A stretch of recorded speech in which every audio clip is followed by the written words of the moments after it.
Selamat pagi. Ya, semoga Anda semua dalam keadaan yang baik ya. Sehat. Ya, sehat tubuh jasmani, sehat batin, pikiran. Ya, itu yang lebih penting. Dan ya tentu saja Buddha pernah berkata begini. Saya pernah sering kali melihat seseorang sehat secara fisik, secara jasmani selama 1 hari, 2 hari, 1 bulan, 1 tahun, 2 tahun, 3 tahun dan seterusnya.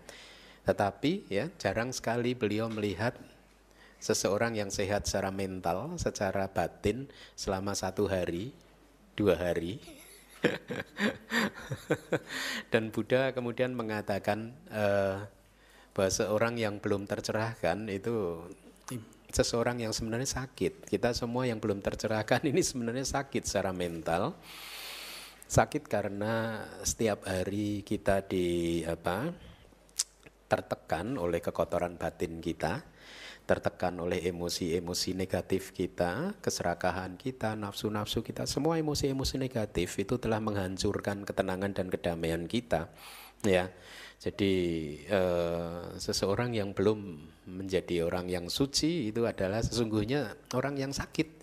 Kita semua masih menjadi orang yang sakit, ya. Tiap hari diombang-ambingkan oleh kilesa, dan inilah mengapa menyempatkan waktu dalam 7 hari, ya, selama 2 jam untuk mempelajari kitab suci, untuk mempelajari Dhamma itu penting sekali, karena pelajaran-pelajaran tersebut itu memberikan arah kepada kita tentang bagaimana kita harus menjalani kehidupan kita ini. Pelajaran-pelajaran ini memberikan pedoman kepada kita tentang apa sih sebenarnya yang harus kita lakukan di dalam kehidupan ini, dan sebaliknya apa yang harus kita hindari di dalam kehidupan ini. Karena seringkali seseorang yang hanya menjalani kehidupannya hanya berdasarkan nalurinya, berdasarkan teori-teorinya sendiri yang bersifat opini, artinya tidak sesuai dengan kebenaran, tidak sesuai dengan realitas, ya. Banyak sekali manusia yang menghabiskan kehidupannya hanya untuk menjalankan kehidupannya sesuai dengan opini-opini, teori-teori, paham-paham yang tidak sesuai dengan dharma, tidak sesuai dengan hukum alam, dan mereka berpikir bahwa mereka telah melakukan perbuatan yang baik, tetapi ternyata sebenarnya mereka tidak melakukan perbuatan yang baik apapun. Ada banyak definisi tentang perbuatan baik dan perbuatan tidak baik yang berkembang di muka bumi ini, ya. Kalau kita amati sekeliling kita, perbedaan-perbedaan tentang definisi itu ada di mana-mana. Ada satu kelompok, ya, yang menganggap bahwa perbuatan tertentu adalah perbuatan yang baik, sementara kelompok yang lain menganggap itu bukan perbuatan yang baik. Ada satu kelompok sebaliknya menganggap itu perbuatan tertentu adalah perbuatan jahat, tetapi kelompok yang lain menganggap bukan perbuatan yang jahat, tapi itu malah perbuatan yang baik, gitu. Jadi lihatlah, karena kemelekatan terhadap pandangan, bahkan agama pun bisa menjadi pandangan yang kita lekati. Kalau kita benar-benar tidak membuktikan ajaran yang tertulis di kitab suci melalui penglihatan langsung, melalui pengamatan langsung. Ada ajaran yang mengajarkan menyakiti makhluk lain adalah karma baik. Kalau menyakiti makhluk lain itu dikerjakan atas nama agama. Tetapi sementara yang lain mengatakan menyakiti makhluk lain sudah jelas pasti itu bukan perbuatan yang baik, apapun itu alasannya. Lalu yang benar yang mana? Lalu bagaimana kita bisa menentukan sendiri mana yang benar dan mana yang salah? Apakah kita harus blindly secara membabi buta mempercayai apa yang dikatakan oleh Buddha saja? Walaupun apa yang dikatakan Buddha itu adalah kebenaran, tetapi kalau Anda hanya semata-mata mempercayainya saja, dalam tahap mempercayainya tanpa pernah mau mengeksplorasi kebenarannya, maka kepercayaan Anda satu saat bisa runtuh. Artinya Anda bisa kemudian berada dalam keraguan-raguan mempertanyakan apakah benar sih ajaran Buddha ini sesuai dengan realitas atau tidak.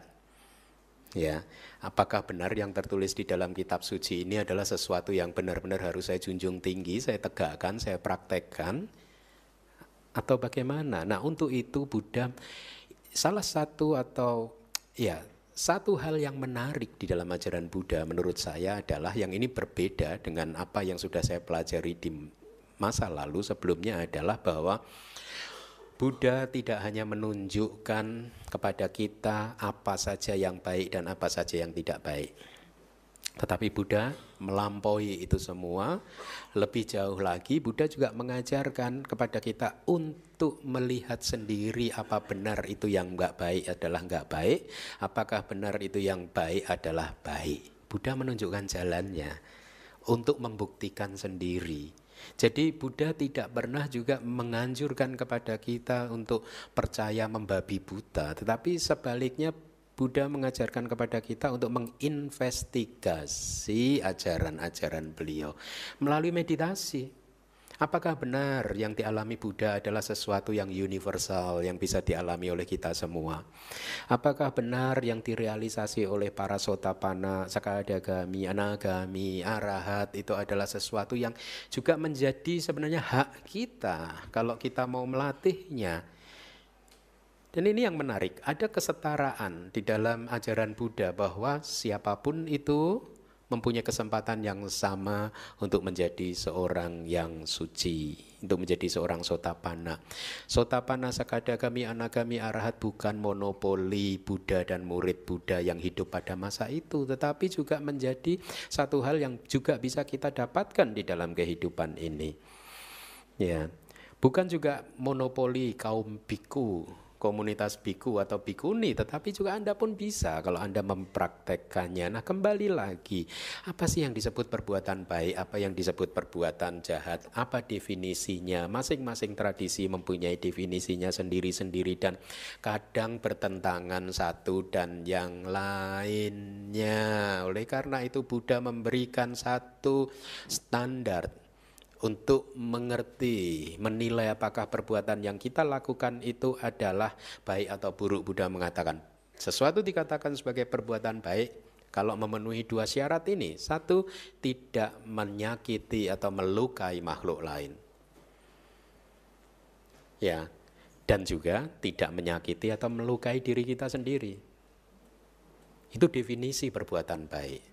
Tidak melukai, menyakiti makhluk lain dan juga tidak menyakiti atau melukai diri kita sendiri. Oleh karena itu, perbuatan baik di dalam ajaran Buddha, Buddha menggunakan istilah itu kusala. Sering kita terjemahkan menjadi baik, perbuatan baik, karma baik. Tetapi sesungguhnya arti kusala itu adalah orang yang mahir.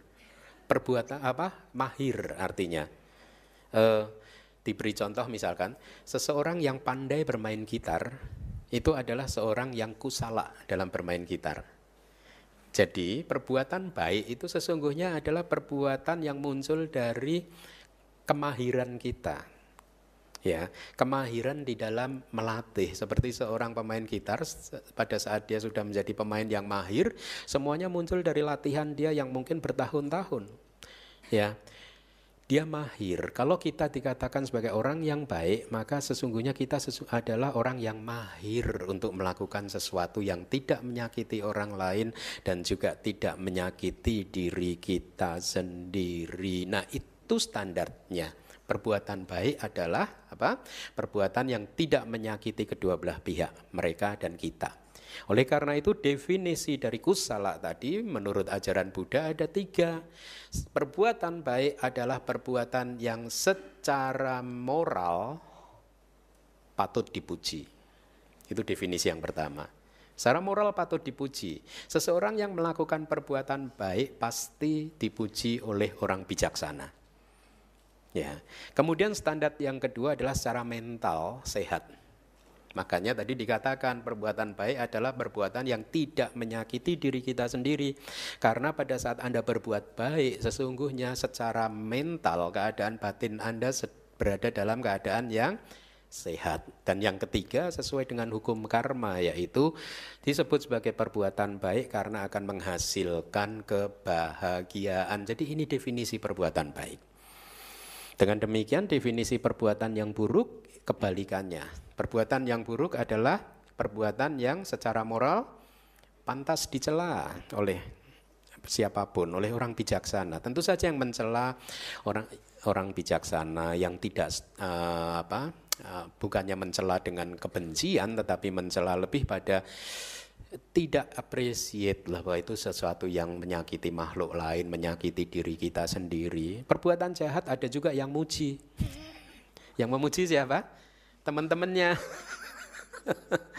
Ya, yang memuji adalah sesama orang yang jahat, sesama orang yang mempunyai hati yang masih kotor, belum bersih dan lain sebagainya. Nah, itu definisi perbuatan jahat, kebalikannya. Kemudian definisinya yang kedua adalah secara mental, secara batin tidak sehat.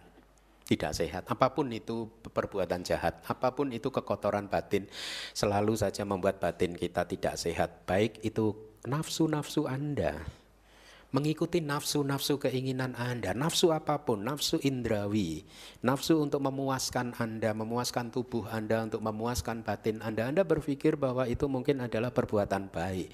Tetapi menurut definisi ini, nafsu-nafsu tersebut adalah hal yang tidak baik. Kenapa? Karena membuat batin Anda tidak sehat.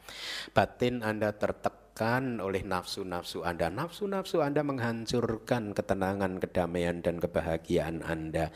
Dan definisi yang ketiga adalah perbuatan yang tidak baik adalah perbuatan yang akan menghasilkan penderitaan. Nah, kemudian Buddha mengelaborasi di dalam keseluruhan masa-masa beliau waktu mengajar, dan beliau merumuskan bahwa melalui penglihatan langsung beliau di masa lalu, kan Buddha dikatakan pada saat beliau mencapai penerangan sempurna, itu beliau bisa melihat hampir semua kehidupan masa lampaunya. Sehingga beliau juga mengerti kenapa ada satu makhluk meninggal dari satu alam, lahir di alam yang lain. Beliau sendiri terlahir tadinya di keluarga A dengan nama B, sekarang setelah meninggal dunia di sana terlahir di keluarga C dengan nama D, dan seterusnya. Apa yang mengatur perpindahan dan perubahan kualitas kehidupan ini? Dan Buddha kemudian menemukan bahwa ada energi yang mengatur, yaitu yang disebut sebagai hukum kamma. Hukum kamma lah yang mengatur perpindahan, kelahiran kembali dari satu alam ke alam yang lain. Dan kemudian beliau merumuskan di dalam hukum kamma, ada hukum kamma yang tidak baik, yaitu satu perbuatan yang mempunyai potensi atau kalaupun berbuah akan menghasilkan penderitaan. Tidak hanya penderitaan di sepanjang kehidupan seperti kita alami saat ini, tetapi juga penderitaan berupa memunculkan kelahiran kembali. Saat ini kita sudah terlahir sebagai manusia, ini adalah akibat dari ada satu biji karma dari masa lalu, dari kehidupan kita sebelum ini. Karma itu adalah karma baik dan berbuah dengan memunculkan tubuh Anda dan pikiran Anda, kehidupan Anda, memunculkan kelahiran sebagai manusia. Ya. Nah, jadi kemudian Buddha merumuskan bahwa energi atau hukum yang mengatur kehidupan ini salah satunya adalah hukum kamma. Dan hukum kamma ada yang buruk yang sudah kita pelajari minggu lalu. Ada berapa hukum kamma yang buruk? Mama. Ada berapa kamma buruk? 10. Berarti kamma baik ada berapa? Ya, ada 20, nanti kita lihat.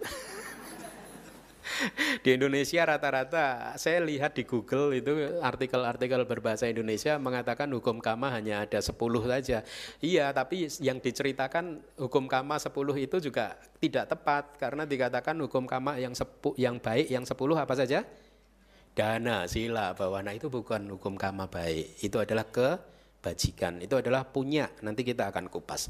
Nah, karma baik ada 10, karma buruk ada 10, karma baik ada 10 juga, kebajikan juga ada 10, jadi total aja 20 kan.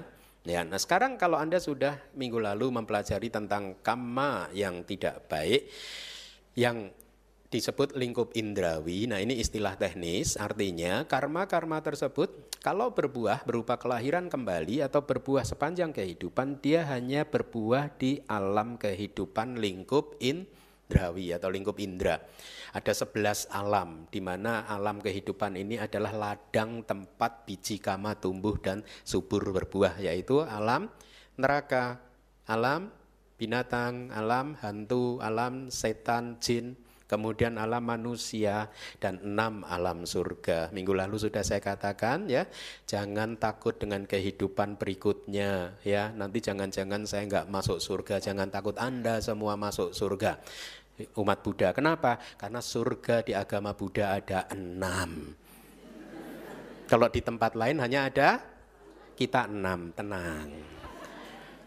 Space-nya banyak ya. Enak kan? Sudah surganya 6, umat Buddhanya sedikit. Enak enggak? Berarti kita kebagian semua. Makanya jangan khawatir tentang kehidupan masa depan. Jangan khawatir. Jatahnya di sana banyak. Ya. Ya, surga kita 6 ya. Makanya ini salah satu manfaat menjadi umat Buddha, enaknya begitu. Ya, kita milih yang enak aja. Mau milih yang lain, lihat surganya berapa? 1. Enggak lah, enggak. Nah, milih Buddhis aja. Kenapa? Surganya 6. Ada banyak ya. Nah, karma buruk lingkup indrawi yang sudah kita pelajari di minggu lalu, kalau berbuah ya dia akan berbuah di 11 alam tersebut. Dan pada pagi hari ini kita akan mempelajari kebalikan dari karma buruk yang sudah kita pelajari di masa lalu. Nah, sekali lagi, pelajaran-pelajaran seperti ini sangat penting sekali karena kadangkala ya Anda belum mengetahui apa saja itu perbuatan buruk, apa saja itu perbuatan baik. Dan dengan mempelajari kelas-kelas seperti ini, menghadiri kelas-kelas seperti ini, Anda menjadi tahu dan Anda juga melakukan kebajikan yang disebut apa? Meluruskan pandangan. Paham? Tadinya Anda masih mempunyai pandangan yang bengkok, yang masih salah. Dengan menghadiri kelas seperti ini, kesalahan Anda perbaiki. Dengan memperbaiki yang bengkok dan kemudian meluruskannya, maka Anda sudah melakukan kebajikan. Ya, yang juga merupakan karma baik. Ya. Nah, oleh karena itu pelajarilah dan renungkan, pahamilah apa yang saya sampaikan di kelas-kelas Pariyati Sasana. Karma baik yang akan kita pelajari juga disebut sebagai karma baik lingkup indra atau lingkup indrawi. Artinya kalau karma ini muncul, dia akan muncul di alam yang mempunyai nama yang sama, lingkup indra. Berarti kalau dia berbuah, dia hanya akan berbuah di alam lingkup indra tadi, yang 11 tadi. Ya, karma ini tidak bisa membuat Anda terlahir di alam Brahma. Tidak bisa. Karena jenis karmanya berbeda. Nah, karma baik lingkup indra itu adalah pantangan untuk tidak melakukan karma buruk. Mudah ya berarti menghafalnya ya. Berarti karma baik lingkup indra yang 10 adalah pantangan untuk tidak melakukan 10 karma buruk. Berarti pantangan untuk tidak membunuh, untuk tidak mencuri, untuk tidak benar, untuk tidak, nomor 4 apa? Berbohong, untuk tidak, nomor 5 memfitnah, nomor 6 berkata-kata, ya ini yang Anda susah paling. Nomor 7 apa? Berpantang untuk melakukan apa? Bukan bergunjing ya. Kalau bergunjing itu kan ngomongin kejelekan orang kan. Ini adalah ngomong yang tidak ada maknanya, tidak ada manfaatnya. Kayak ngomongin film-film gitu. Kalau di kitab kita kan disebutkan gosip ya. Gosip juga ngomongin orang kan. Jadi artinya apa? Rumpi. Apapun. Jadi ngomong, berbicara yang tidak ada manfaatnya. Ya. Hanya bicara tentang cerita-cerita kosong. Cerita Warkop Reborn gitu.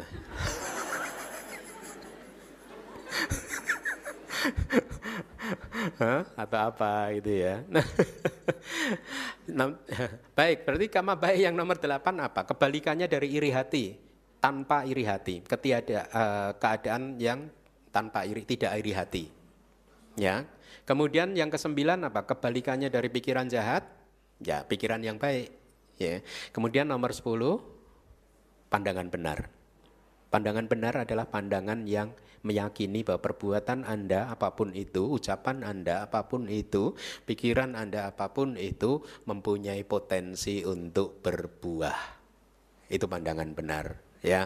Nah, mari kita lihat pantangan untuk tidak melakukan karma buruk di dalam kitab kita dibedakan sesuai dengan motivasinya. Ada 3 orang dia berpantang tidak membunuh binatang, tetapi belum tentu ketiganya itu mempunyai motivasi yang sama, katakanlah begitu. Motivasinya bisa berbeda-beda. Saya nggak bunuh, ada Bante Keminda, malu dong. Nah, beda kan motivasinya kan.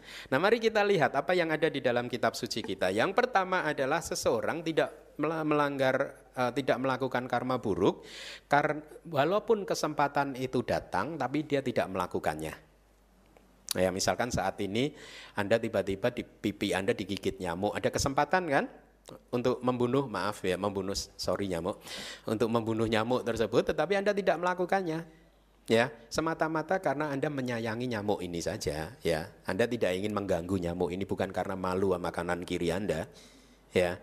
Ada kesempatan untuk melakukan pembunuhan dan Anda tidak melakukannya. Ini yang disebut pantangan, karena meskipun kesempatan telah datang tetapi Anda tidak melakukannya. Di dalam kitab suci kita disebutkan ada seseorang walaupun dia tidak sedang melatih silanya, ya. Dia tidak sedang melatih. Kalau Anda saat ini Anda sedang melatih sila karena Anda tadi mengambil sila dari saya, ya, sebelum kelas ini. Walaupun dia tidak sedang melanggar sila, tapi dia juga tidak mau melanggarnya setelah merenungkan kelahirannya, usianya, pengetahuannya, pendidikannya yang luas, ya.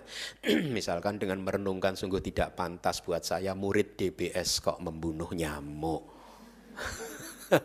Ya. Nah, di dalam kitab kita diberi contoh Upasaka Cakkana dari Sri Lanka. Jadi ceritanya seperti ini. Yang disebut Upasaka itu umat Buddha laki-laki yang bernama Cakkana, dia hidup di Sri Lanka. Pada waktu dia masih muda, tiba-tiba ibundanya sakit keras. Dan dokter mengatakan bahwa penyakitnya baru bisa disembuhkan kalau ada daging kelinci. Dan setelah itu Koko dia meminta Cakkana adiknya, udah kamu pergi ke kebun, coba cari kelinci di sana dan tangkap untuk kesembuhan mamah. Dan singkat cerita, Cakkana pergi ke kebun, dan pada saat dia pergi ke kebun, kebetulan dia melihat kelinci. Si kelinci karena melihat ada manusia, dia lari ketakutan. Ya, pada saat dia lari, dia terperangkap dalam semak belukar. Ya, tidak bisa lepas, terperangkap, tidak bisa lari lagi, dan akhirnya dihampiri oleh Cakkana. Si kelinci tahu pada saat Cakkana ini mendekat, dia secara naluri insting dia merasa manusia ini akan mengganggu dia, dan dikatakan di dalam teks bahwa si kelincinya ini menjerit-jerit, berteriak-teriak ketakutan dan menangis, ya. Singkat cerita akhirnya Cakkana mengambil kelinci tersebut dan kemudian berpikir, dengan kelinci ini mama saya sembuh, akan dibuat obat untuk mengobati penyakit mamah. Tetapi sesaat kemudian ada pikiran positif muncul, cinta kasihnya muncul. Dia berpikir sangat tidak pantas, ya, buat saya melakukan pembunuhan terhadap kelinci ini hanya demi kesembuhan mamah saya. Akhirnya dengan niatan yang baik dia melepaskan kelinci tersebut. Ya, dia tidak tega sama kelincinya, dan dia pun pulang. Sampainya di rumah dia ditanya sama kakaknya, mana kelincinya? Dia jawab terus terang, tadi sih udah dapet kak, udah saya pegang, tapi setelah itu saya berpikir kasihan kelincinya juga. Sungguh nggak pantas ya, hanya demi nyembuhin mamah kemudian kita harus mengorbankan satu nyawa gitu. Ya, dan kemudian si Cakkana itu menyampaikan apa yang dikatakan di ajaran tradisi Buddhis sebagai deklarasi kebenaran. Ya, ini ajaran Buddha. Jadi declare, menyatakan kebenaran. Dia mengatakan begini, sejak kelahiran saya kali ini, ya, dari dulu sampai sekarang saya tidak pernah dengan sengaja membunuh makhluk hidup. Semoga dengan pernyataan kebenaran ini mama saya sembuh. Dan singkat cerita, happy ending story, begitu si anak sudah declare begitu, mamanya sembuh. dari penyakitnya. Cerita-cerita seperti ini hanya untuk menggambarkan kepada kita bahwa Anda bisa melakukan pantangan seperti ini pada saat kesempatan datang. Nanti pulang ke rumah ada kesempatan datang, mungkin nyamuk banyak di kamar Anda sudah mau ambil, nggak boleh merek ya. Kemudian Anda tahan, nggak pantas ya. Hanya demi kenikmatan kulit saya harus membunuh nyamuk-nyamuk tersebut. Makanya contohlah orang-orang di negeri Buddhis ya. Di negeri Buddhis itu setahu saya alat pembasmi nyamuk itu nggak laku. Ya kita di negeri Buddhis semua rata-rata ya orang di kasurnya itu ada kelambunya, pakai kelambu. Ya demi menghindari pembantaian massal setiap malam di kamar Anda. Pakai kelambu jadi aman ya. Nah, jadi pantangan yang pertama bisa terjadi pada saat ada kesempatan yang datang, Anda ingin melanggar, melakukan karma buruk dan tiba-tiba Anda teringat bahwa ini adalah hal yang tidak baik dan kemudian Anda melepaskannya, tidak jadi melakukan perbuatan buruk tersebut. Nah, itu yang pertama. Kemudian yang kedua, pantangan karena kepatuhan terhadap sila. Kayak Anda tadi pagi sudah mengambil sila dari saya, kemudian Anda mematuhinya ya. Jadi jenis ini adalah pantangan untuk mereka yang telah mengambil sila, kemudian dia tidak melanggarnya walaupun pada saat menghadapi kematian dengan penuh kesakitan. Ya, contohnya adalah upasaka yang tinggal di Gunung Uttara Waddamana yang telah mengambil sila di hadapan Bante Pinggala Budara kita dari Wihara Ambarya. Ini contoh dari kitab tafsir, kitab komentar. Untuk bisa mempraktekkan pantangan jenis yang kedua ini membutuhkan tekad yang kuat, membutuhkan juga sadda, keyakinan yang kuat. Tanpa sadda yang kuat, Anda bisa saja menukarkan sila Anda dengan kenikmatan-kenikmatan duniawi. Udahlah nggak apa-apa, kali ini melanggar sila ya. Nanti setelah ini dilatih lagi. Terlalu mudah untuk mengizinkan silanya untuk pecah. Terlalu mudah untuk melakukan karma buruk ya.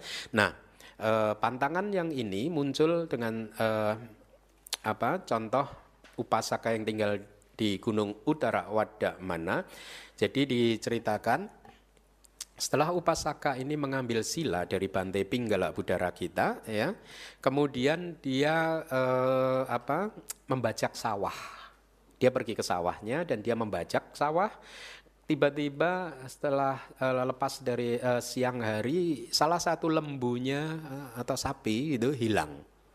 Ya, dia cari ke seluruh penjuru arah, tidak ketemu juga sapinya. Ya, akhirnya dia masuk ke hutan untuk mencari binatang peliharaannya yang hilang dan diceritakan pada saat dia masuk ke hutan, ya hutan belantara, akhirnya tiba-tiba dia dibelit oleh seekor ular yang sangat besar sekali. Ya. Pada saat dia dibelit oleh ular tersebut, ya, dia memegang kampak di tangannya dan dia berpikir saya akan potong leher ular tersebut dengan kampak ini gitu. Pada saat kampak ini mau diayunkan, dia teringat, kan tadi saya habis ngambil sila nih dari Bante Pinggala Budara kita ini. Kayak Anda nih nanti nih pulang dari sini mau melanggar sila, tadi kan saya baru saja mengambil sila dari Bante Keminda.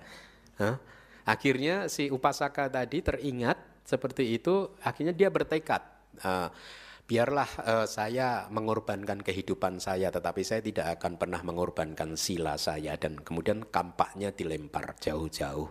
Dan sekali lagi happy ending story, ularnya tiba-tiba melepaskan ikatannya. Tuh kan kalau Anda melatih sila ular. Ya, ini contoh di dalam kitab kita bagaimana kita melatih sila-sila kita sedemikian kuatnya dan kita tidak mau menukarkannya dengan apapun ya. Tidak mau melanggar sila untuk ditukar dengan apapun. Sila adalah sesuatu yang harus kita tegakkan. Nah, yang ketiga adalah pantangan dengan pemusnahan. Nah, ini adalah tujuan dari kita semua. Latihan spiritual Buddhis adalah untuk mencapai pencerahan, ya, menjadi seorang arahat. Karena pada saat seseorang menjadi arahat, kesadaran jalan yang membuat dia menjadi seorang arahat akan menghancurkan semua kilesa atau kekotoran batin dia. Karena sudah tidak ada kekotoran batin, makanya seorang arahat sudah tidak akan pernah bisa melakukan karma buruk. Ingat, artinya adalah karma buruk terjadi karena batin pikiran masih mempunyai kilesa, kekotoran batin. Karma buruk apapun muncul karena kekotoran batin. Pada saat kekotoran batinnya sudah dihancurkan, sudah tidak ada, maka batin akan secara alamiah tidak akan pernah bisa melakukan karma buruk, bukan karena pengendalian dirinya, tetapi semata-mata karena batinnya sudah murni. Proses pencerahan sangat menarik di dalam Buddhism ini tadi yang saya katakan di awal, bahwa siapapun dari kita bisa mengalaminya, mengalami hal yang sama seperti yang dirasakan oleh para Arya, para makhluk suci. Mereka yang telah berlatih selama bertahun-tahun, bahkan meskipun mereka belum mencapai tingkat pencerahan apapun, tetapi mereka bisa melihat dari kenyataan di dalam batinnya sendiri bahwa kekotoran batinnya sudah satu, jarang muncul. Ya, ibaratnya kalau biasanya seseorang setiap hari marah 10 kali, ini sekarang setiap hari marah hanya sekali. Sudah mulai jarang muncul. Frekuensinya mulai sedikit. Poin yang kedua, kalaupun muncul, intensitasnya sudah tidak strong, tidak kuat. Kalau Anda bisa memeriksa kekotoran batin Anda dan Anda menemukan 2 poin tadi, frekuensinya menurun, intensitasnya juga melemah, maka latihan Anda sudah berada dalam jalur yang benar. Anda sudah berlatih dengan benar. Dan apa yang efek yang dirasakan pada saat kilesa sudah jarang muncul dan intensitasnya sudah melemah, hidup menjadi lebih ringan. Kebahagiaan menjadi lebih terasa kuat sekali. Kita akan semakin sering berada dalam situasi batin atau hati yang damai.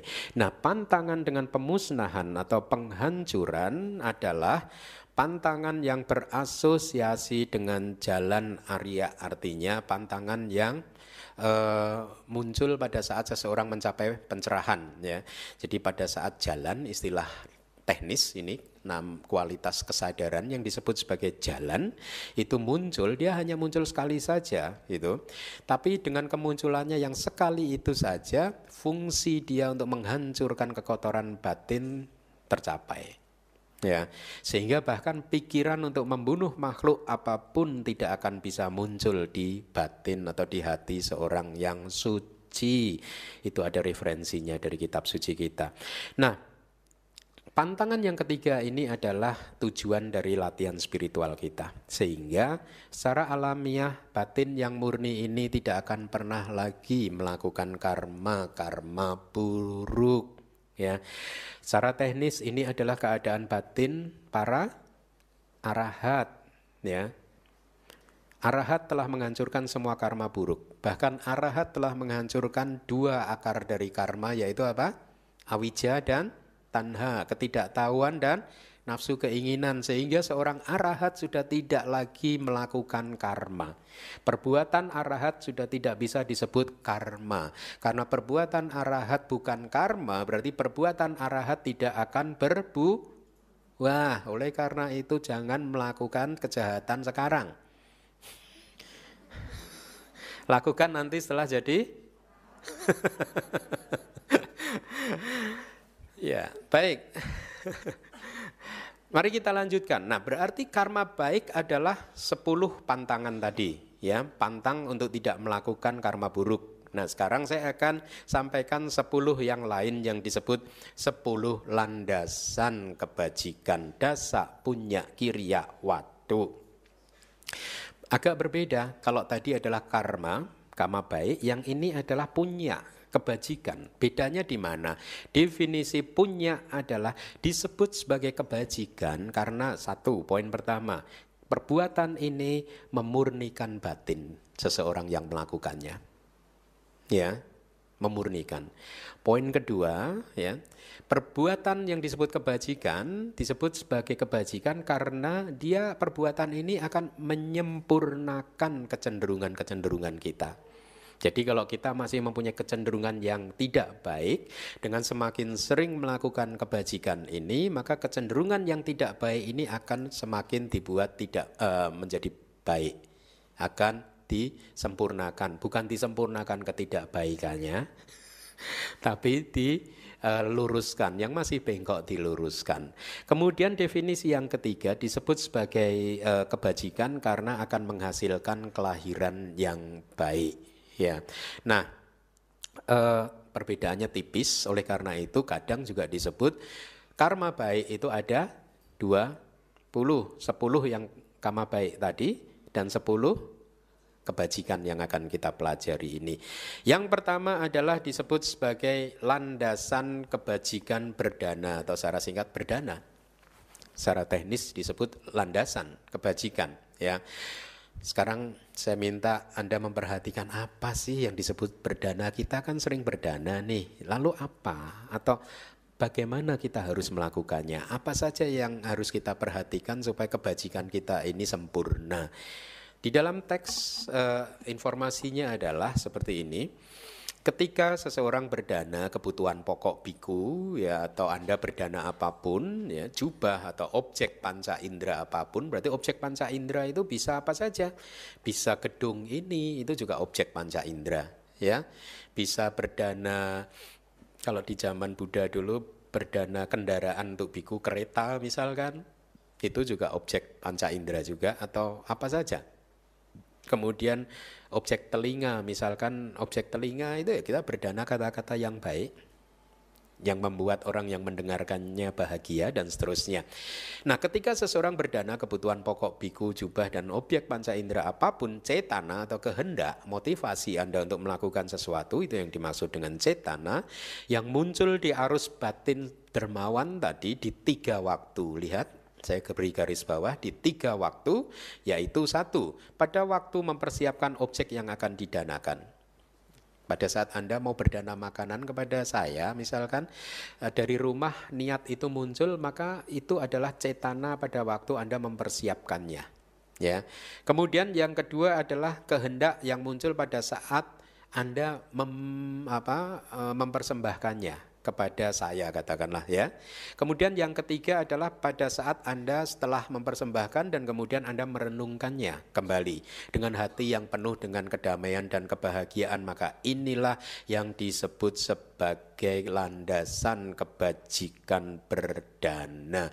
Jadi Anda harus memperhatikan 3 kehendak yang ada sebelum Anda berdana, pada saat Anda mempersiapkan, pada saat Anda mempersiapkannya, mempersembahkannya, dan kemudian setelah Anda selesai mempersembahkan dan Anda merenungkan, saya telah melakukan kebajikan, landasan kebajikan berdana. Ya, di dalam teks banyak disebutkan, misalkan akumulasi dari perbuatan berdana itu ada 6. Ya, bisa seseorang melakukan kebajikan karena sudah menjadi kebiasaannya sendiri.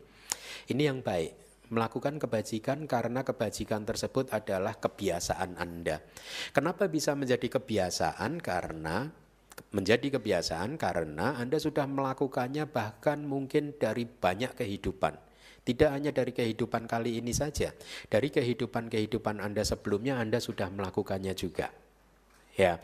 Kemudian yang kedua, seseorang melakukan kebajikan karena mencontoh orang lain, ya. Yang ketiga, seseorang melakukan kebajikan dengan tangannya sendiri, dipersembahkan sendiri. Yang keempat, ada yang meminta tolong orang lain untuk mempersembahkannya buat dia. Kemudian yang kelima, seseorang melakukan kebajikan dengan kebijaksanaan. Yang keenam, seseorang melakukan kebajikan tanpa kebijaksanaan. Jadi ada banyak sekali kemungkinan seseorang melakukan perbuatan baik.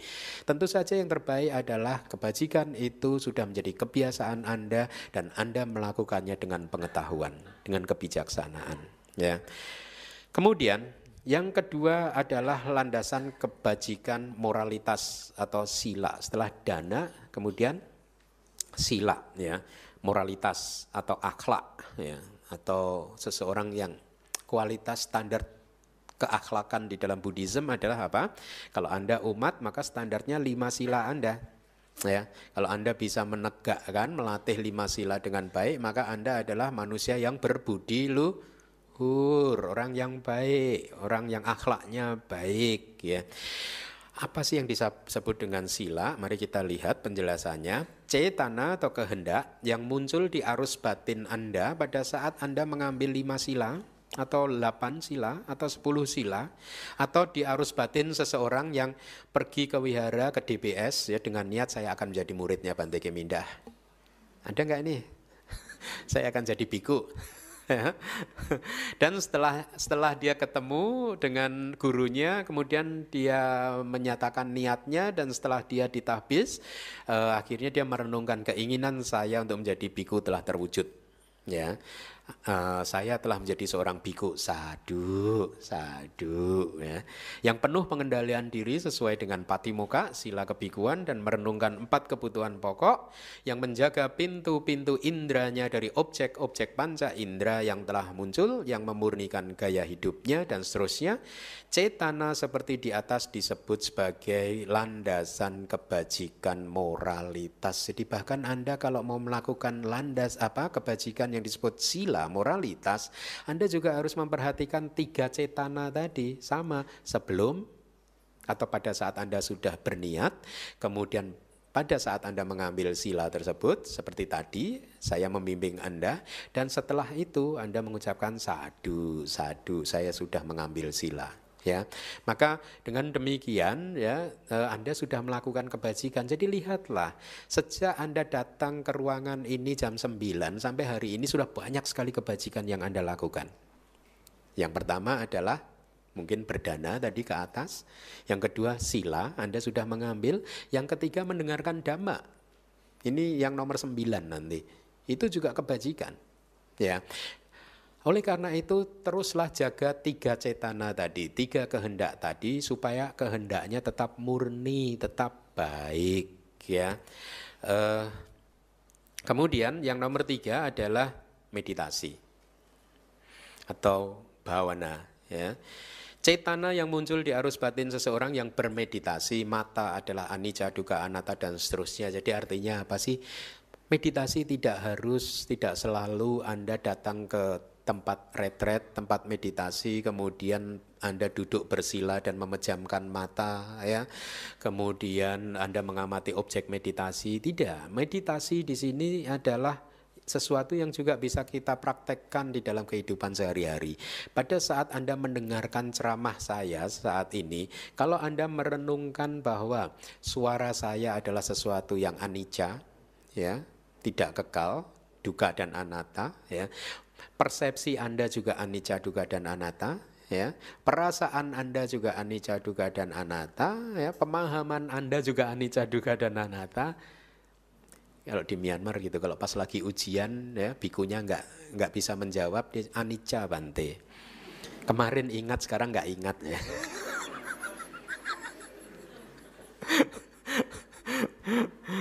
Ya. Maka setiap kali Anda merenungkan anicca, dukkha, dan anatta di dalam fenomena apapun, bahwa objek yang Anda amati anicca, subjek yaitu Anda sendiri adalah ya juga merupakan fenomena yang tidak kekal, maka Anda sedang melakukan kebajikan. Jadi pada saat misalkan Anda nanti ke mall berbicara dengan teman Anda dan Anda mengamati perasaan Anda adalah anicca, persepsi Anda adalah anicca, emosi Anda adalah anicca, maka Anda sedang bermeditasi. Kemarahan Anda anicca. Kemarahan adalah tidak baik. Tetapi kalau Anda mampu mengamati bahwa kemarahan adalah anicca, maka itu adalah baik. Jadi mari kita marah-marah terus. Setelah itu kita amati anicca. Ya. Jadi kalau satu saat, maksudnya kalau emosi meledak itu tidak baik. Tetapi pada saat Anda tahu bahwa emosi tersebut adalah anicca, dukkha, dan anatta, maka itu adalah hal yang baik. Anda sedang bermeditasi. Ya. Nah, kemudian yang keempat adalah landasan kebajikan rasa hormat. Nah ini penting sekali ya, bahkan menghormati mereka atau siapapun ya, terutama mereka yang pantas untuk dihormati, itu pun adalah kebajikan yang tadi definisinya 3 apa? Masih ingat nggak? 3 apa saja? Memurnikan batin Anda. Dan rasa hormat ini yang kedua apa tadi? Akan menyempurnakan kecenderungan-kecenderungan Anda. Tadinya Anda mempunyai kecenderungan yang tidak mudah hormat kepada orang lain, akhirnya karena Anda melatihnya, sering melakukan kebajikan, akhirnya kecenderungan itu berubah menjadi positif. Dan yang ketiga adalah akan menghasilkan kelahiran yang baik. Nah, rasa hormat menghampiri orang yang lebih tua ya, membawakan dalam hal biku, membawakan pataknya atau mangkok makanannya, atau membawakan jubah untuk beliau, menghormati dan menunjukkan jalan untuk beliau, itu adalah kebajikan. Anda yang muda yang ada di ruangan ini, berbahagialah dengan usia muda Anda, karena sekeliling Anda banyak yang lebih tua dari Anda sebagai objek dari kebajikan Anda. Nanti setelah kelas tunjukkan rasa hormat Anda kepada mereka-mereka itu.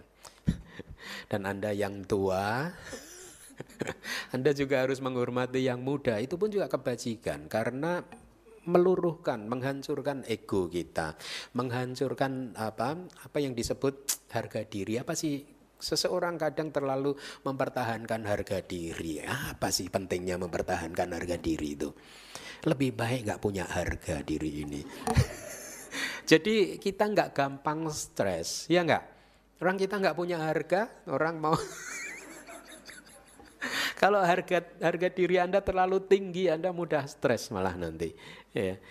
Nah, yang berikutnya adalah landasan kebajikan pelayanan. Nah, ini seperti yang dilakukan mereka yang berkaos coklat di belakang itu. Para abdi dhamma, halo abdi dhamma. Mereka para abdi dhamma setiap hari Minggu yang berseragam coklat melayani kita semua. Ya. Memastikan supaya kelas ini nyaman, memastikan supaya kelas ini bisa berlangsung dengan baik, ya, memastikan supaya Anda bisa belajar mendengar dhamma dengan baik, menyusun tempat duduk dan lain sebagainya. Mereka sedang melakukan kebajikan, ya. Kebajikan yang disebut pelayanan. Tindakan-tindakan seperti melaksanakan tugas baik yang berat maupun yang ringan untuk biku misalkan, ya.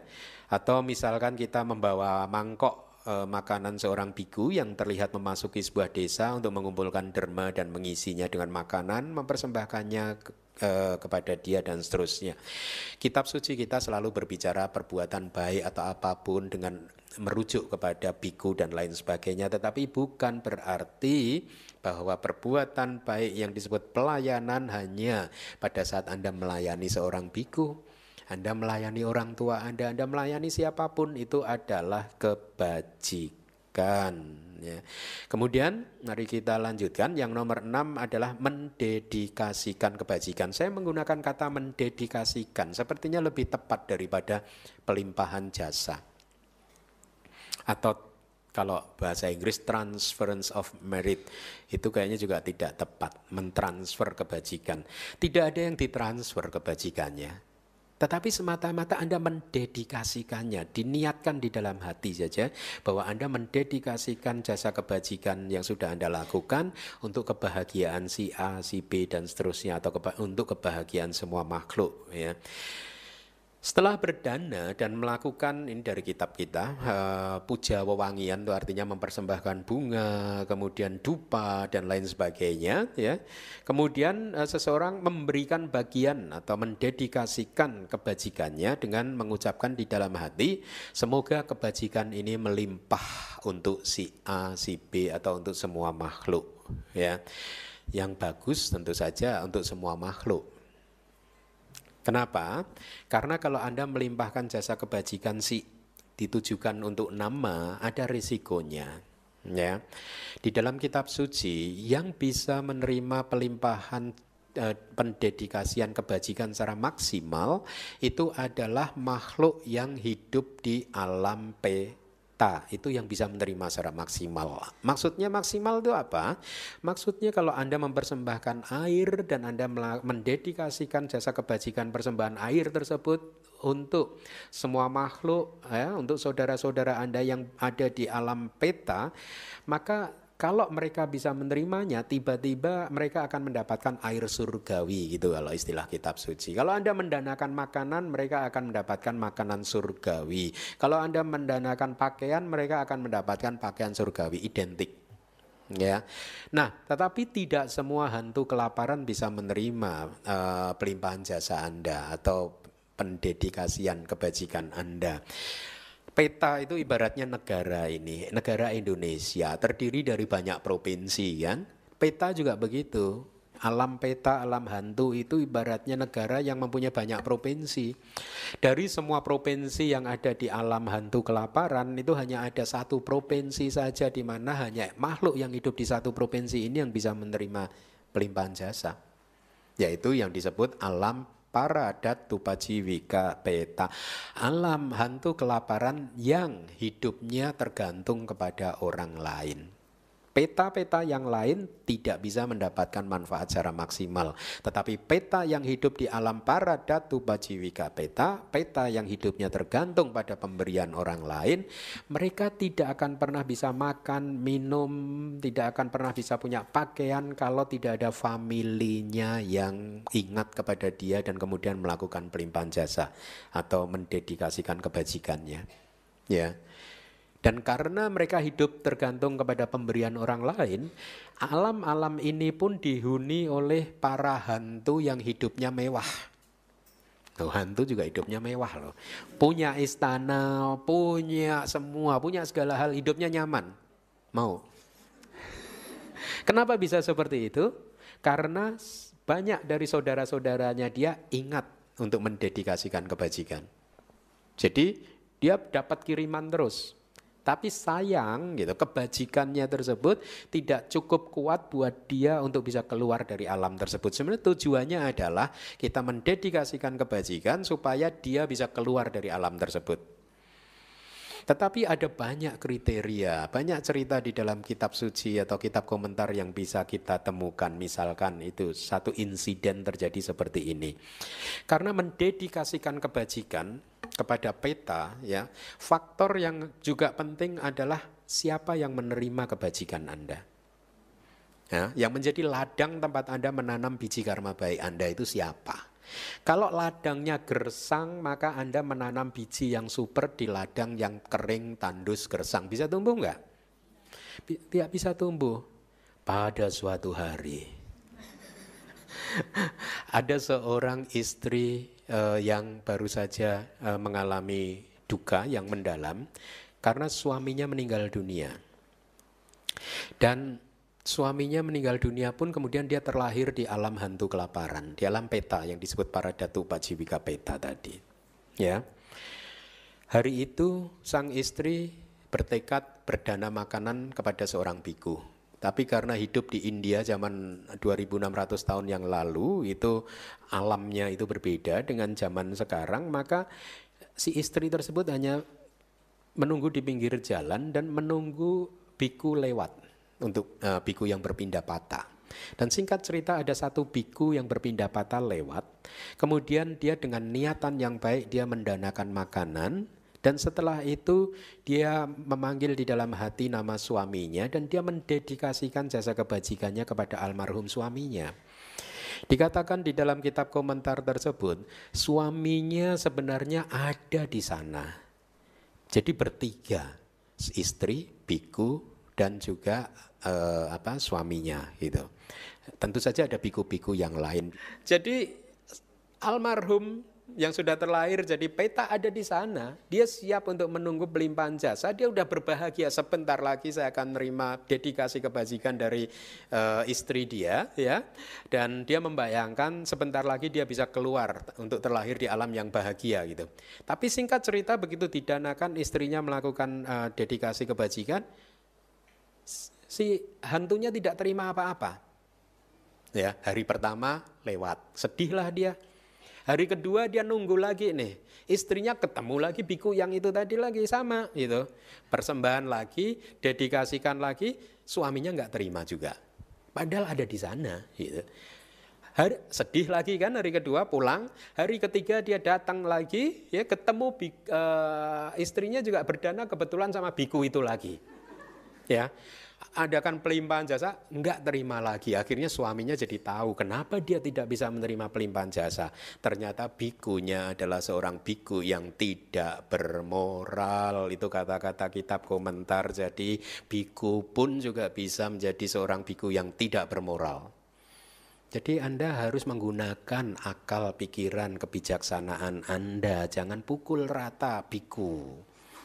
Pasti baik. Biku itu sama dengan Anda, saya sama dengan Anda. Bahkan mungkin saya akan lebih jahat dari Anda kalau saya nggak mematuhi winaya saya. Tidak mematuhi sila-sila saya. Saya seorang biku yang hanya mencari keuntungan-keuntungan pribadi saya. Maka saya akan menjadi ladang yang gersang seperti biku tadi. Nggak bermoral bikunya. Dan itu kata-kata itu ada di kitab komentar. Oh, si hantunya berteriak gitu. Kesejahteraan saya dirampok oleh seorang biku yang tidak bermoral, kira-kira begitu. Dia berteriak menangis.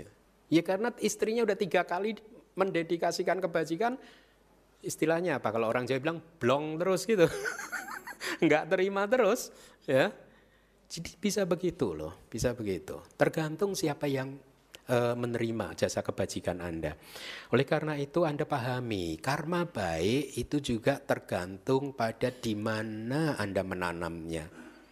Kalau Anda tanam, Anda punya biji mangga KW super, Anda tanam di paving block sana itu, depan itu, kira-kira bisa tumbuh nggak biji mangga Anda? Paving block kok Anda tanamin.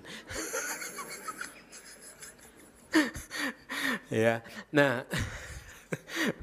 Jadi itu cerita yang sangat bagus sekali dan sebenarnya kenapa saya suka bercerita tentang seperti ini. Saya sedang menertawakan diri saya sendiri juga. Saya kan biku nih, jangan-jangan saya biku yang gak bermoral ini. Tapi tentu saja tujuan yang lain adalah memberikan informasi yang berharga buat Anda, ya, supaya biji benih karma baik Anda itu bisa Anda tanam di ladang yang ya.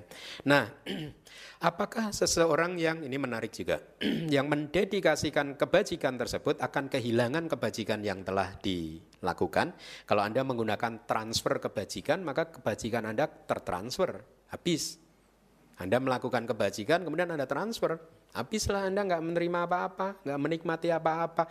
Nah makanya di kitab komentar juga ada pertanyaan, lalu kalau seseorang mendedikasikan kebajikan kepada makhluk lain, apakah kebajikannya berkurang? Diberi contoh dengan sangat indah, jawabannya adalah tidak. Contohnya indah. Seperti halnya katakanlah sekarang di sini ada 300-400 orang. Kita semua ini ruangan gelap gulita, tidak ada cahaya, bayangkan. Dan Anda masing-masing membawa satu lilin. Dan lilin yang Anda pegang tidak nyala, tidak menyala. Ya, hanya lilin saya saja yang menyala. Ya, kemudian saya dedikasikan nyala api lilin saya kepada Anda satu persatu. Ya. Sehingga akhirnya 300-400 orang ini lilinnya nyala semua. Pertanyaannya, apakah nyala api saya berkurang dengan saya bagikan ke 300 orang ini? Tidak. Bahkan faktanya ruangan ini menjadi makin terang benderang dengan bantuan 300-400 lilin yang lain. Paham? Kalau lilin saya sendirian, ruangan ini tetap gelap gulita. Tapi karena dibantu oleh 400 lilin yang lain, maka ruangan ini jadi terang benderang. Perumpamaan ini sangat indah sekali dan tahun 2003 saya pertama kali membacanya itu saya sangat suka sekali dengan perumpamaan ini. Ya, ini ada di kitab komentar kita. Jadi artinya kalau Anda sudah melakukan kebajikan apapun dan kemudian Anda dedikasikan kepada semua makhluk atau kepada almarhum A, almarhum B, ya, faktanya adalah kebajikan Anda bertambah. Kenapa bisa bertambah? Bertambah terang. Kenapa bisa begitu? Karena Anda sesungguhnya sedang melakukan 2 jenis kebajikan. Yang satu adalah kebajikan berdana, yang satunya adalah kebajikan mendedikasikan jasa kebajikan 2 kali. Jadi lebih terang benderang lagi kebajikan Anda. Oleh karena itu jangan lupa tanpa setiap kali melakukan kebajikan Anda lakukan dedikasi kebajikan tersebut. Ya di atas sudah saya persiapkan itu. Nah, kalau Anda ingin ini, biasanya kan kita menuangkan air ya. Di atas ada nanti kalau pas dana makanan gitu ada 3 itu salah 3 dari Anda mewakili. Untuk itu lakukan itu dengan hal yang baik gitu. Ya, jadi itu yang nomor 6. Kemudian nomor 7 adalah memberikan apresiasi. Ini juga penting yang harus juga Anda sering praktekkan, karena ini adalah jenis kebajikan yang paling murah, paling mudah. Anda hanya mengapresiasi siapa tetangga-tetangga Anda yang melakukan kebajikan. Anda nggak perlu melakukan kebajikan itu. Anda cukup datengin teman-teman Anda siapa yang melakukan kebajikan, kemudian ucapkan kepada dia sadu, sadu, dan Anda sudah melakukan kebajikan. Jadi nanti kalau katakanlah ini ada kotak dana gitu ya, kan di depan ada kotak dana. Apresiasi itu gini loh, kebajikan yang disebut apresiasi adalah Anda mengapresiasi siapapun yang sudah berbuat baik kepada Anda, Anda berterima kasih, atau Anda melihat seseorang melakukan perbuatan baik, atau Anda mendengar cerita yang baik, atau Anda apapun. Setiap kali Anda menemui sesuatu yang baik, biasakan untuk mengucap sadu, sadu. Oh bagus, bagus, sungguh bagus. Ya, biasakan gitu. Dengan demikian Anda sudah melakukan kebajikan, Anda sudah melakukan karma baik. Lihat, ini mudah sekali bukan? Anda tidak perlu melakukan kebajikan yang lain. Nanti setelah kelas selesai Anda ambil kursi Anda, duduk di sebelah kotak dana itu kan ada kotak dana kan. Duduk aja 1 jam, lihat begitu ada umat yang berdana ke sana, Anda sadu, sadu, Anda sudah ya, nggak usah berdana, biar orang lain yang berdana, Anda cukup sadu, sadunya, Anda bagian sadu aja. Ya, terus nanti mungkin setelah pada saat makan siang kalau ada yang memberi melayani ini mencuci gitu, Anda deketi satu-satu. Ci, sadu ya Ci, sadu. Enggak perlu Anda yang mencuci, enggak, biar orang lain yang mencuci. Ya, atau mungkin nanti di depan itu ada yang bersih-bersih, sampahnya kotor gitu deket. Jadi Anda harus awas matanya ini. Gunakan mata Anda baik-baik, gunakan telinga Anda baik-baik itu ya. Cukup, oh di ujung sana itu ada yang berbuat baik, datengin ujung sana. Kok sadu ya, kok sadu.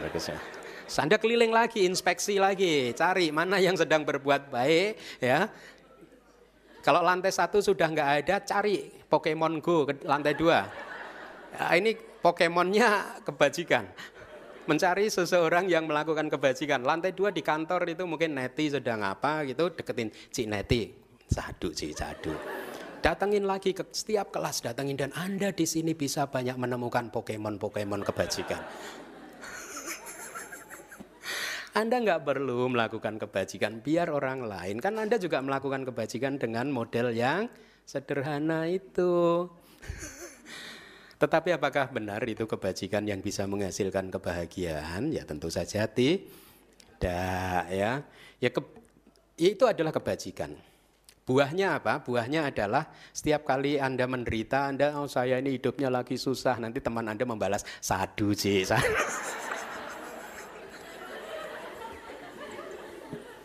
Anda akan dapat sadu banyak sekali.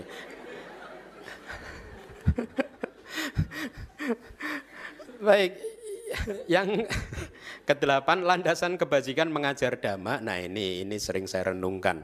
Jadi kalau seseorang mengajarkan dhamma dengan motivasi yang tidak baik, maka dia membabarkan dhamma, melakukan kebajikan, tapi tidak akan berbuah besar. Itu kata-kata di dalam kitab suci. Motivasi yang tidak baik itu apa? Untuk kesombongan. Biar saya ini yang dikenal di Indonesia sebagai guru suta, guru abhidhamma, yang lain tidak. Saya guru terbaik di Indonesia gitu.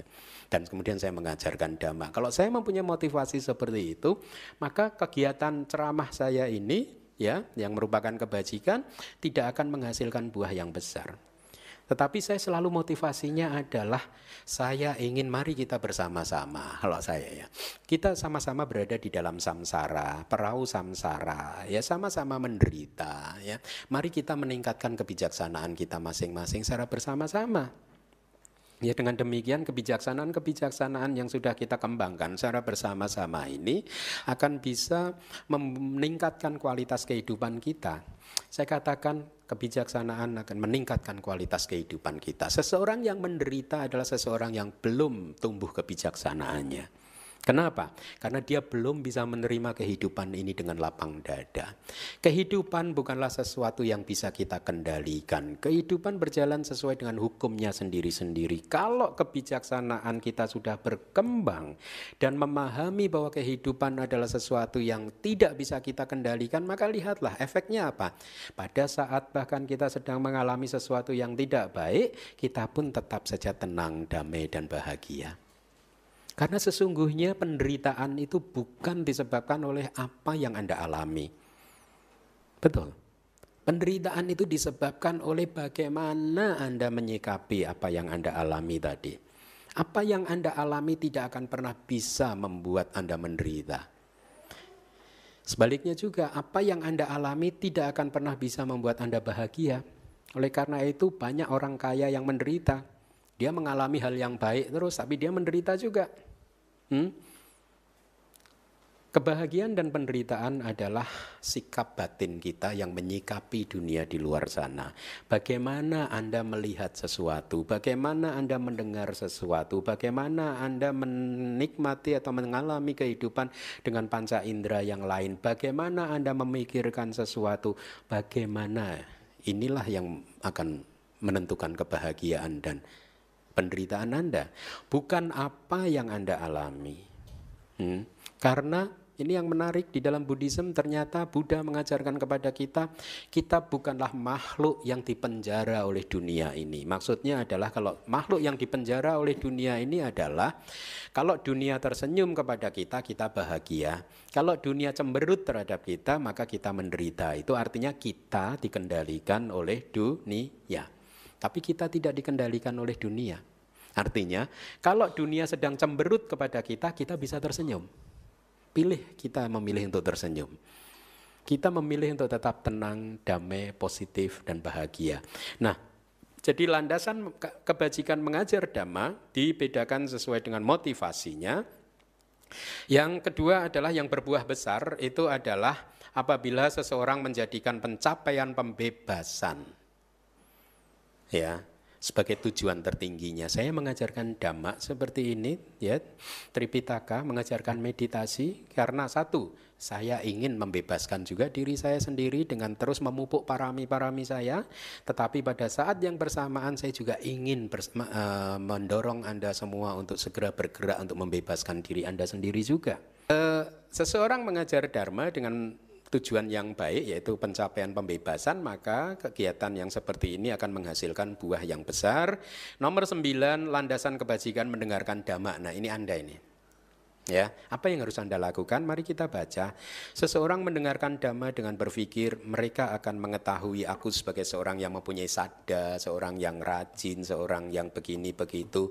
Maka pikiran yang seperti ini, motivasi yang seperti ini akan membuat kebajikan Anda tidak akan bisa menghasilkan buah yang besar. Tetapi kalau motivasi Anda berbeda, Anda mendengarkan Dhamma dengan hati yang lembut, dipenuhi dengan kebaikan, mendengarkan Dhamma tersebut dengan berpikir oh hal ini akan baik buat saya, ya saya akan melatih sila, saya akan melakukan karma baik, saya akan menghindari karma buruk, maka hal yang seperti itu akan menghasilkan buah yang besar. Artinya apa? Anda mendengarkan Dhamma untuk Anda sendiri. Anda tidak mendengarkan Dhamma untuk orang lain. Paham? Ya, itu adalah apa yang selalu saya praktekkan dulu pada waktu saya masih berada di luar negeri, pada waktu saya masih belajar. Saya selalu belajar Dhamma, selalu memikirkan manfaatnya untuk diri saya. Dulu pada saat status saya masih mahasiswa, saya tidak pernah terpikir bahwa saya akan menjadi biku seperti kali ini. Artinya saya tidak pernah mempunyai motivasi untuk mengajar Dhamma awalnya sebenarnya. Ini kan kecelakaan saja ini namanya. Saya selalu ingin mengajar dhamma kepada diri saya sendiri.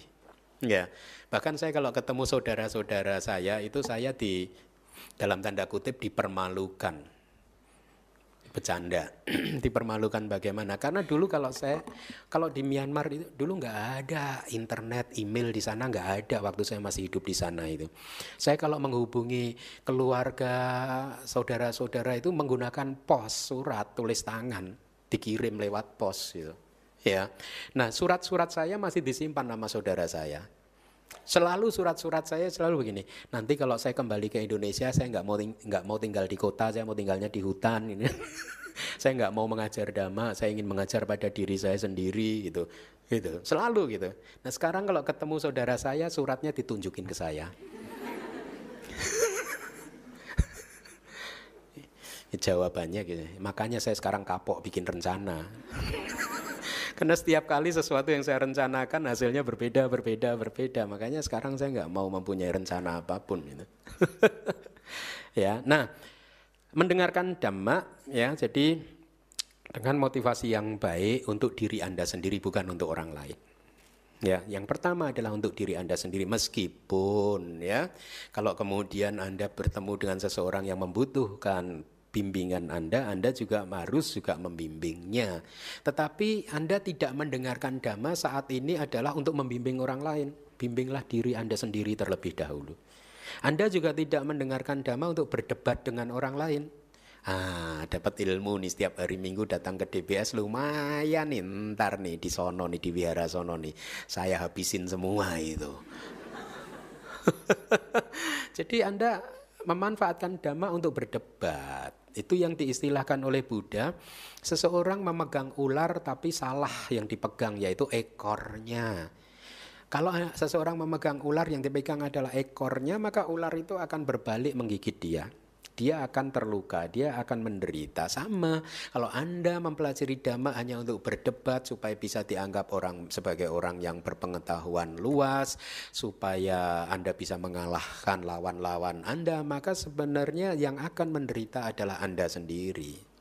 Karena motivasi yang buruk akan selalu menghasilkan penderitaan. Baik, sekarang yang ke-10 ini juga penting.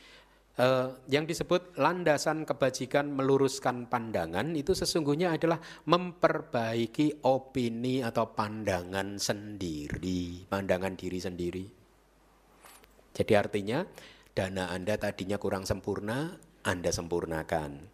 Sila Anda tadinya kurang sempurna, Anda sempurnakan. Pemahaman Anda tadinya kurang sempurna, Anda sempurnakan. Ini adalah kebajikan yang disebut meluruskan pandangan. Pandangan-pandangan Anda yang masih bengkok, praktek-praktek Anda yang masih bengkok, yang masih kurang sempurna, Anda sempurnakan dengan pengetahuan dhamma. Ya, tetapi peresitasi Digha Nikaya, jadi kaum Banaka, Digha Banaka,